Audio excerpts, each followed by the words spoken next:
మీ ప్రత్యర్థి గురించి మీరు ఎక్కడ కూడా ఒక కామెంట్ చేసే పరిస్థితి లేదు. అంటే ఇద్దరి మధ్యన ఒక ఇంటర్నల్ గత చరిత్ర మీరు ఒకసారి హిస్టరీ తీసుకున్నట్లయితే గత 2 దశాబ్దాలుగా ఉన్నటువంటి ఏవైతే కిడ్నీ రోగుల విషయాల్లో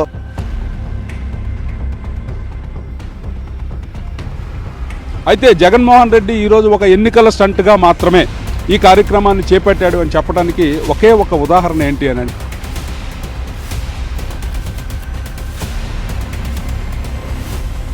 ఇచ్చాపురం నియోజకవర్గం ప్రజలు పట్టం కట్టడానికి ఏ అంశం మీకు దోహదపడుతుంది? జగన్మోహన్ రెడ్డి చాలా గొప్పగా చెప్పుకుంటున్నటువంటి కిడ్నీ పరిశోధన కేంద్రం ఏదైతే ఉందో మన పలాసలో ఆయన వచ్చి మొదలుపెట్టాడో మరి అది కూడా శంకుస్థాపన చేసినటువంటిది తెలుగుదేశం పార్టీ. ఆంధ్రప్రదేశ్ ముఖ చిత్రంలో భౌగోళికంగా ఈశాన్యంలోని ఇచ్చాపురంలో మాత్రం తెలుగుదేశం పార్టీకి గెలుపు నల్లేరు మీద నడకగా సాగుతుంది. గత 2 సార్లుగా ఎమ్మెల్యేగా గెలిచినటువంటి బెందాల అశోక్ ఈసారి 3వసారి ముచ్చటగా బరిలో దిగేందుకు సన్నద్ధం అవుతున్నారు. అందులో భాగంగానే జరగబోయే 2024 ఎన్నికల్లో మరోసారి టీడీపీ గెలుపుకి ఏ అంశాలు ఆయనకి దోహదపడతాయి అనే విషయం ఆయనతో అడిగి తెలుసుకుందాం. చూస్తే కనుక 2024 ఎన్నికలు సమీపిస్తున్నాయి. ఆల్రెడీ అభ్యర్థుల ఖరారు కూడా జరిగిపోయింది. ఈశాన్యంగా ఉన్నటువంటి ఇచ్చాపురంలో ఈసారి 3వసారి ముచ్చటగా గెలుపు చేసేందుకు ఎటువంటి అంశాలు దోహదపడాయి?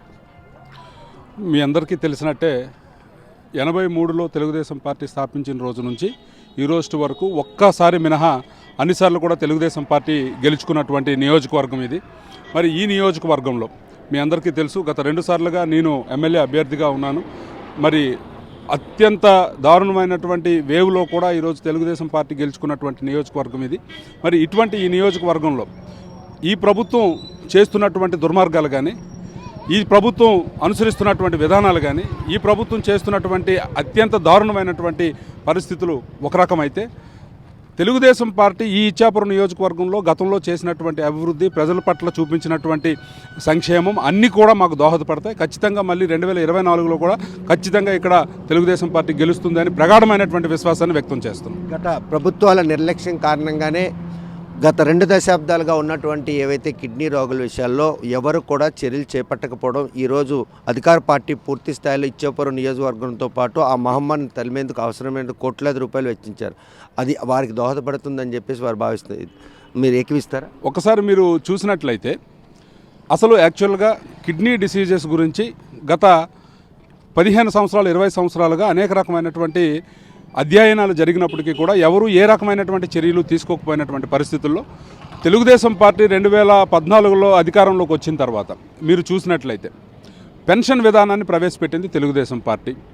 ఉచితంగా మందులు పంపిణీ చేసినటువంటి కార్యక్రమం చేపట్టింది తెలుగుదేశం పార్టీ. అలాగే ప్రజలందరికీ కూడా సురక్షితమైనటువంటి మంచినీరు ఇచ్చినటువంటిది తెలుగుదేశం పార్టీ. మరి ఈరోజు జగన్మోహన్ రెడ్డి చాలా గొప్పగా చెప్పుకుంటున్నటువంటి కిడ్నీ పరిశోధన కేంద్రం ఏదైతే ఉందో మన పలాసలో ఆయన వచ్చి మొదలుపెట్టాడో మరి అది కూడా శంకుస్థాపన చేసినటువంటిది తెలుగుదేశం పార్టీ. ఆ రకంగానే డ్రింకింగ్ వాటర్ ఏదైతే ఇంటింటికి ట్యాప్ కనెక్షన్ ఇస్తాను అని చెప్పి జగన్మోహన్ రెడ్డి మాట్లాడుతున్నాడో మరి అది కూడా ఆ రోజు 468 కోట్లతో ఇచ్చింది తెలుగుదేశం పార్టీ.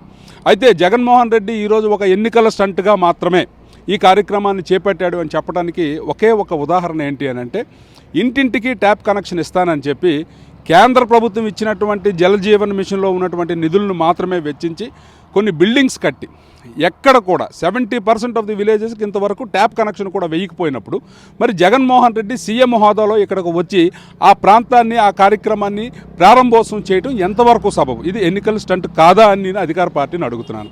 అలాగే ఏదైతే కిడ్నీ పరిశోధన కేంద్రం ఉందో బిల్డింగ్ కట్టారు. బిల్డింగు 4.5 ఏళ్ళుగా మీకు గుర్తు రాలేదు. ఎలక్షన్స్ ముందు బిల్డింగ్ కట్టారు. కనీసం అక్కడ డాక్టర్లు ఉన్నారా?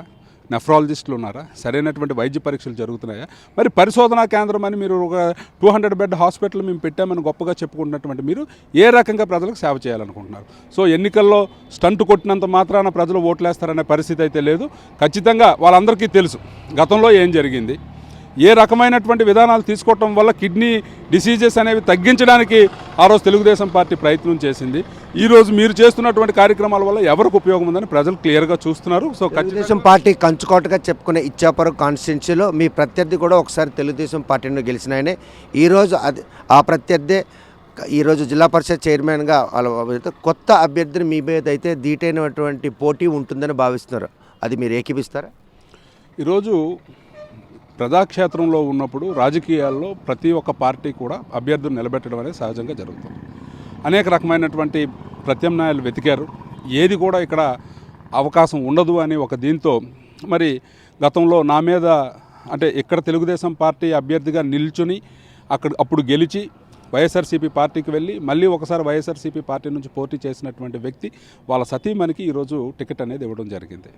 సరే, రాజకీయ పార్టీలు ఎవరు ప్రయోగాలు ఎవరు ప్రయత్నాలు వాళ్ళు చేస్తారు. ఎవరు ఎన్ని ప్రయోగాలు చేసినా ఎన్ని ప్రయత్నాలు చేసినా ఇక్కడ ఇచ్చాపురం నియోజకవర్గంలో తెలుగుదేశం పార్టీ అనే దానికి ధీటుగా ఉండడము అనేది అంత సామాన్యమైనటువంటి వ్యవహారం కాదు. ఇక్కడ ఉన్నటువంటి కార్యకర్తని ఓడించి ముందుకు గెలవడం అనేది ఏ పార్టీ వాళ్ళు కూడా సాధ్యం కాదు అనే ప్రగాఢమైనటువంటి విశ్వాసం తెలుగుదేశం పార్టీకి ఉంది. మునుపెన్నడూ లేనటువంటి ఒక పరిస్థితులు పరిణామాలు ఈ 2024 ఎన్నికల్లో అభ్యర్థుల విషయంలో మాత్రం టీడీపీ అయితే ఒక స్పష్టత ఉంది. సిట్టింగ్ ఎమ్మెల్యే కాబట్టి వైసీపీకి సంబంధించిన రాజకీయ పరిణామాల నేపథ్యంలో ఒక బలమైన రెండు సామాజిక వర్గాల మధ్యన ఒక కోల్డ్ వార్ నడుస్తుంది, నిజమేనా? ఇక్కడ కోల్డ్ వార్ అనేది ఈ ప్రాంతంలో మీరు గత చరిత్ర మీరు ఒకసారి హిస్టరీ తీసుకున్నట్లయితే కులాలకు అతీతంగా ఉన్నటువంటి ఏదైనా నియోజకవర్గం ఉంది అంటే అది ఇచ్చాపురం నియోజకవర్గం. సో ఎలక్షన్స్ నియోజకవర్గంలో ఈరోజు కులాల ప్రాతిపదికన ఒక బలమైన సామాజిక వర్గం ఇంకొక ఎక్కువ ఓటు బ్యాంక్ ఉన్నటువంటి సామాజిక వర్గాన్ని రాజకీయంగా ఎదగనివ్వట్లేదని వాళ్ళ ఒక అక్కస్తా ఉంది. ఇప్పుడు నేను చెప్తున్నది కూడా అసలు కులము అనే ఒక దానికి అసలు ఏమాత్రం ప్రాధాన్యత లేనటువంటి నియోజకవర్గం ఇచ్చాపురం నియోజకవర్గం. సో కొంతమంది రాజకీయంగా లబ్ధి పొందడం కోసం తీసుకొచ్చినటువంటి స్టేట్మెంట్లే తప్ప ఇక్కడ ఎక్కడ కూడా కులాల ప్రస్తావన అనేది లేదు.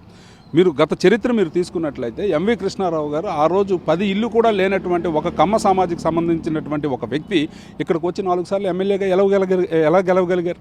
సో ఈరోజు మీరు చూసుకున్నట్లయితే ఇది అంతా కేవలం ప్రజల్ని మభ్యపెట్టడానికి కొంతమంది చేస్తున్నటువంటి కుయుక్తులే తప్ప ఇక్కడ కుల ప్రస్తావన అనేది లేదు. ఒక కులాన్ని ఒక కులం ఏ రోజు కూడా పెద్దది చేసిందనో ఒక కులాన్ని అనగదొక్కిందనో చెప్పి ఏ రోజు కూడా ఇక్కడ ఉన్నటువంటి ప్రస్తావన లేదు.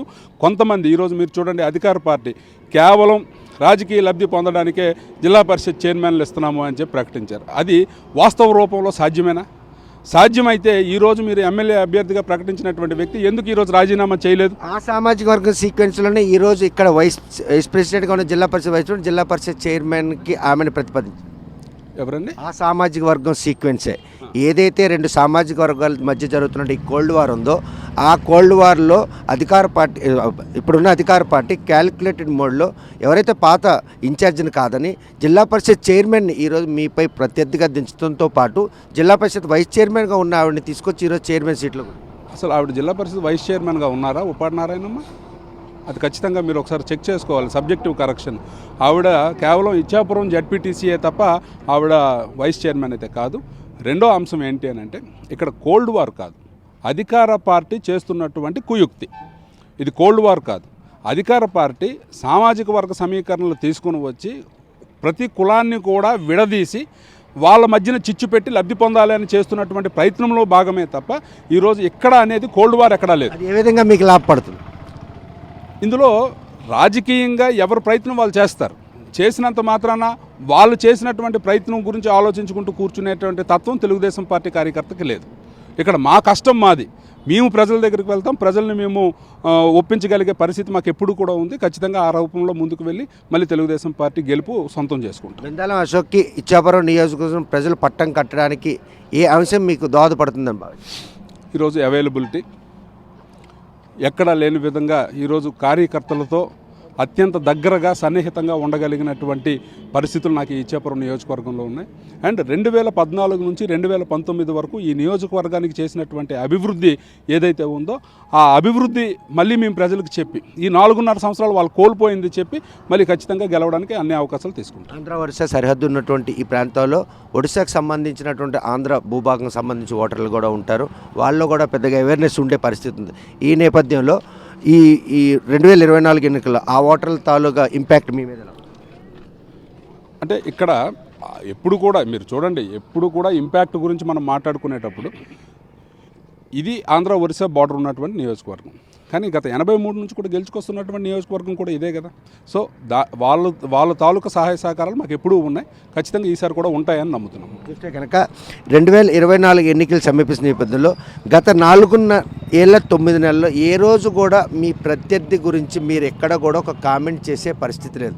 అంటే ఇద్దరి మధ్యన ఒక ఇంటర్నల్ సఖ్యతే ఈరోజు ఒక హెల్దీ రాజకీయం ఇచ్చాపురం నియోజకవర్గం సాగుతుంది అనుకోవచ్చా? మరి మా ఇద్దరి మధ్యన ఇంటర్నల్ సఖ్యతే ఉంటే మళ్ళీ ఆయన నాకు ప్రత్యర్థి ఎందుకు అవుతాడు? ఈరోజు మీరు చూసుకున్నట్లయితే పక్క వాళ్ళకి ఎవరికో అప్పచెప్పి నాకు ఆయన రాజకీయాల్లో ప్రాక్టికల్గా సపోర్ట్ చేసి ఉండొచ్చు కదా. మళ్ళీ ఈరోజు ఆయన ప్రత్యర్థిగా ఉన్నప్పుడు నేను ఆయన కోసం ప్రచారం చేస్తానా, ఆయన నా కోసం ప్రచారం చేస్తారా? చేసే అవకాశం లేదు. సో ఇది ప్రజలు ఏంటంటే రాజకీయాలు అనగానే జగన్మోహన్ రెడ్డి వచ్చిన తర్వాత అవతల వ్యక్తిని ఎంత దారుణంగా తిడితే అంత పైకి వస్తాము అనే ఒక పాఠం బాగా నేర్పించాడు ప్రజలకి. సో మాకు కొన్ని సిద్ధాంతపరమైనటువంటి అంశాలు ఉన్నాయి. మేము తెలుగుదేశం పార్టీ వాళ్ళు, మాకు కొన్ని ఎథిక్స్ ఉన్నాయి. మా నాయకుడు మాకు కొన్ని పద్ధతులు నేర్పించాడు. ఇద్దరు తాలూకు నడవడికి ఒకే మాదిరిగా ఉంటుంది.